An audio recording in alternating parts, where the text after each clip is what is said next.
Selamat datang di sesi tanya jawab. Nah, ini kebetulan di sesi yang kemarin ya, kita kan ada sesi tanya jawab online. Nah, itu ada ternyata masih banyak pertanyaan yang belum bisa terjawab karena kendala waktu. Jadi, sekarang saya akan mencoba menjawab beberapa pertanyaan yang belum sempat terjawab pada sesi kemarin. Oke, pertama adalah pertanyaan dari saudari Margaret Novelita.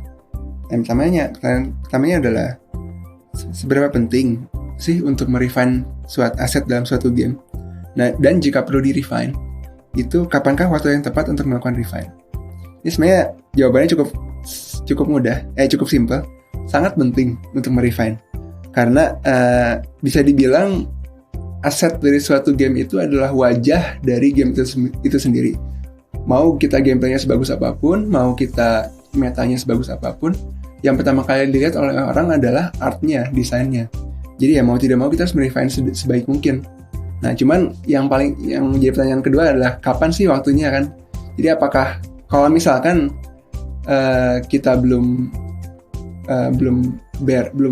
final sama desainnya belum final, sebaiknya jangan di-refine dulu. Jadi kita harus di awal tuh kita harus banyak beberapa kali iterasi. Apakah dari segi desain sudah cukup menggambarkan yang diperlukan oleh desain? Apakah dari segi mungkin proporsinya, mungkin dari segi warnanya, segala macam. Sampai itu semua jelas, sampai itu semua beres, baru kita merefine-nya menjadi aset yang akan dipakai di in-game. Jadi sebelumnya ya pakailah aset, anggaplah itu hanya sebagai mock-up dulu. Itu mungkin semoga menjawab pertanyaan pertama. Yang kedua, apakah tips untuk menentukan ukuran kanvas aset 2D untuk game yang akan digunakan di beragam device? Nah, ini cukup sulit juga.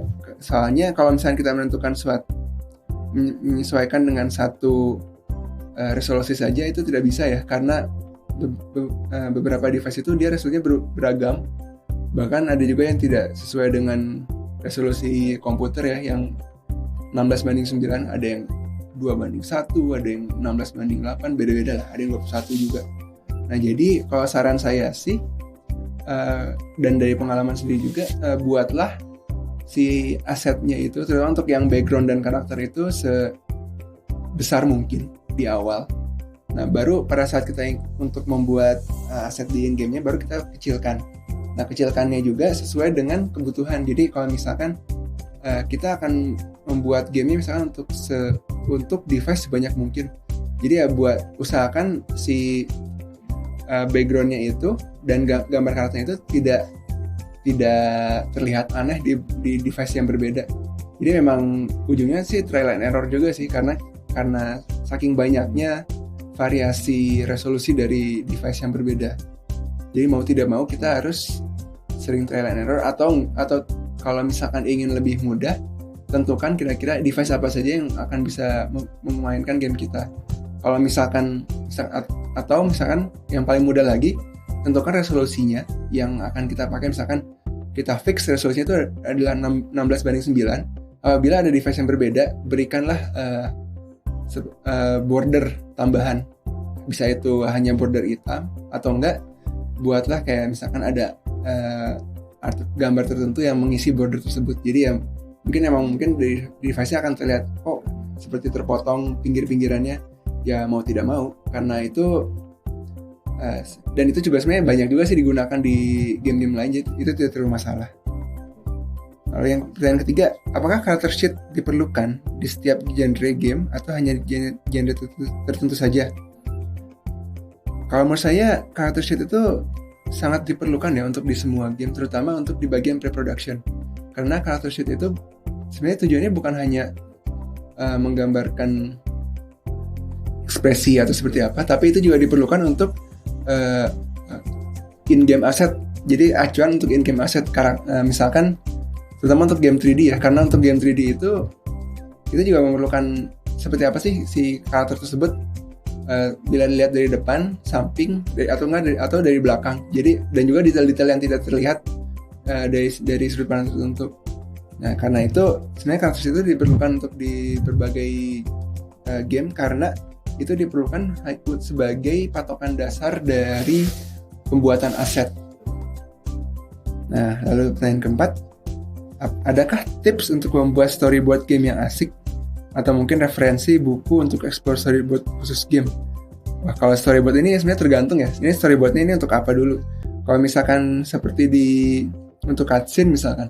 Kalau cutscene sih sebenarnya basically sama seperti kita membuat movie ya. Jadi ada frame by frame, seperti apa fokus yang ingin kita tampilkan di suatu frame, seperti itu. Jadi mungkin Anda bisa lihat dari contoh-contoh frame movie. Kalau untuk storyboard dari story sendiri itu tidak ada patokan khusus sih sebenarnya. Jadi ya kita juga, kalau di kita sendiri juga sebenarnya tidak ada storyboard khusus untuk game ya. Jadi mungkin lebih ke flow dari story-nya itu sendiri. Jadi lebih ujungnya jadi lebih ke storyboard untuk sebuah novel ya. Jadi kayak misalkan di sini ada adegan apa, terus juga dia akan buat percakapan apa, dan seterusnya. Tapi kalau untuk yang fokus ke dalam game itu sendiri, storyboard itu mungkin lebih berhubungan ke seperti apa, kayak misalkan di tampilan awal itu apa saja akan kita tampilkan, menu-menunya.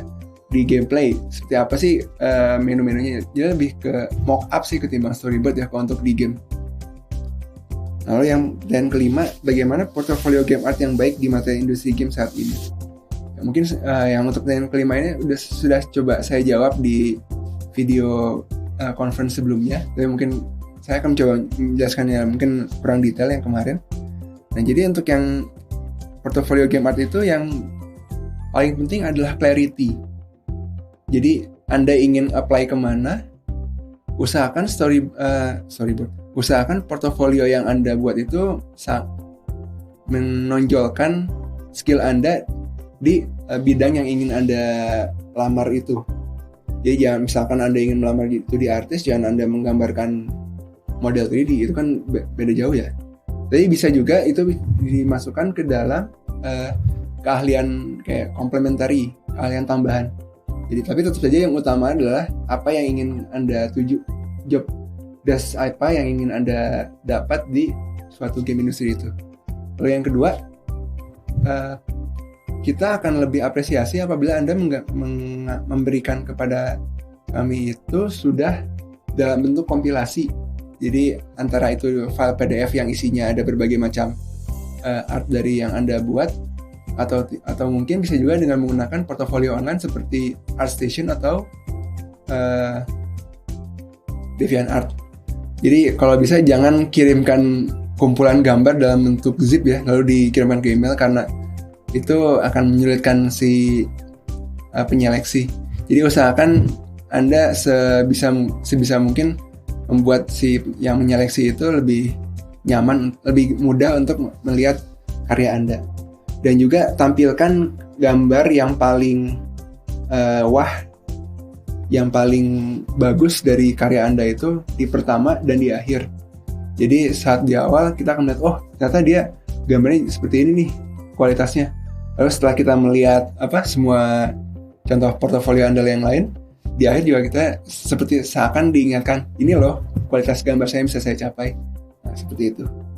Jadi simpelnya sih ya, berikanlah file, antara Anda memberikan file kompilasi dalam berupa PDF, atau Anda juga bisa memberikan link ke portofolio online.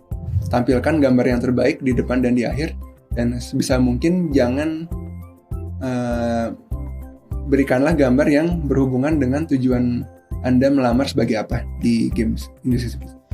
Ya, itu mungkin pertanyaan dari saudari Margaret Novelita. Nah, berikutnya adalah pertanyaan dari saudara Ahmad Saiful. Apakah industri game di Indonesia sudah mulai menspesifikkan setiap role art? Ini pertanyaan yang menarik ya. Sebenarnya sih kalau di Agatha sendiri sudah mulai. Jadi kita sudah ada lead artist yang fokusnya di 2D artist, dan juga ada lead 3D artist, senior 3D artist, sudah ada environment juga, dan juga sudah ada konsep artist. Jadi sudah mulai terbagi ya. Cuman pada prakteknya sendiri terkadang kita masih saling beririsan. Seperti contohnya saya sendiri 3D artist, tapi kadang-kadang saya juga karena memang ada keahlian 2D, saya juga membuat 2D artist, dan terkadang juga saya juga membuat efek untuk dari gamenya sendiri. Jadi ya kadang-kadang masih ada sedikit irisan ya, karena mungkin memang itu tergantung dari jumlah talent yang dipunya oleh suatu perusahaan tersebut. Apabila talentnya mencukupi dan memang secara kebutuhan juga sudah cukup, ya mau tidak masalah dibagi, karena memang lebih efisien seperti itu. Tapi apabila talentnya belum mencukupi, mau tidak mau kita harus kadang-kadang memang kita terpaksa harus saling share job. Yaitu untuk yang pertanyaan berikutnya ya, jika menyusun portofolio untuk game art, apakah harus spesifik apakah harus general design atau bisa langsung spesifik?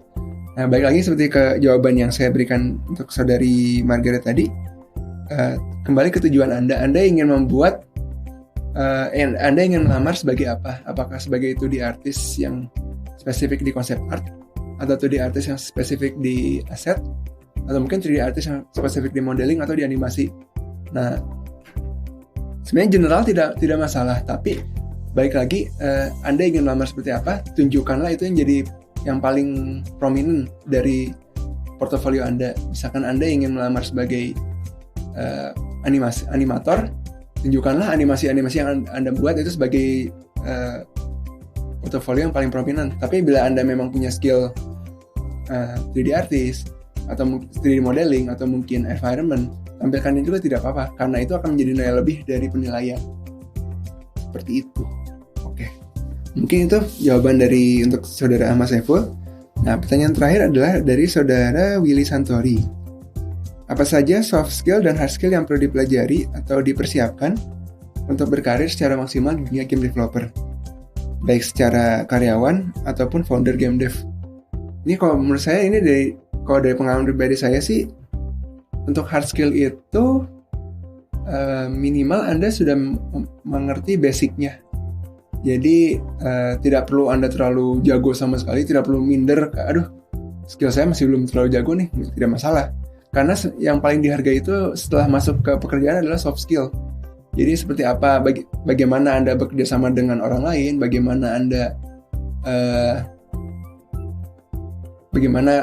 kinerja Anda sehari-hari, apakah Anda tepat waktu, apakah Anda bisa menghasilkan sesuatu yang lebih, ataukah hanya menyesuaikan dengan job desk saja, ataukah Anda bisa memberikan kontribusi lebih pada tim. Nah, itu yang akan jadi penilaian lebih nantinya. Teman, itu mungkin tidak akan bisa terlihat ya di awal. Jadi kalau untuk melamar sih kita harus pamer hard skill sebanyak mungkin. Nah, setelah masuk kita akan, kalau bisa barulah kita tunjukkan soft skill kita, karena yang menentukan apakah kita bisa bertahan atau kita harus gugur tengah jalan itu ketimbang dari hard skill. Kita akan lebih dihargai dari soft skillnya, karena hard skill itu bisa dipelajari, soft skill itu sudah terikat dengan kepribadian kita sendiri. Nah, itu yang akan dinilai di saat kita sudah masuk ke dunia kerja. Oke, jadi mungkin itu saja dari pertanyaan yang sudah masuk ya. Mungkin kalau ada beberapa pertanyaan yang belum, akan kami tampung dulu dan akan dijawab kalau misalkan ada di sesi pertanyaan offline seperti ini ya berikutnya. Jadi kalau misalnya ada pertanyaan, tanyakan saja, bisa via forum, bisa juga via WhatsApp. Nanti akan kami jawab, akan kami kumpulkan dan akan kami jawab sebisa mungkin. Oke, terima kasih yang sudah menanyakan. Sampai ketemu di sesi tanya jawab berikutnya. Sampai jumpa.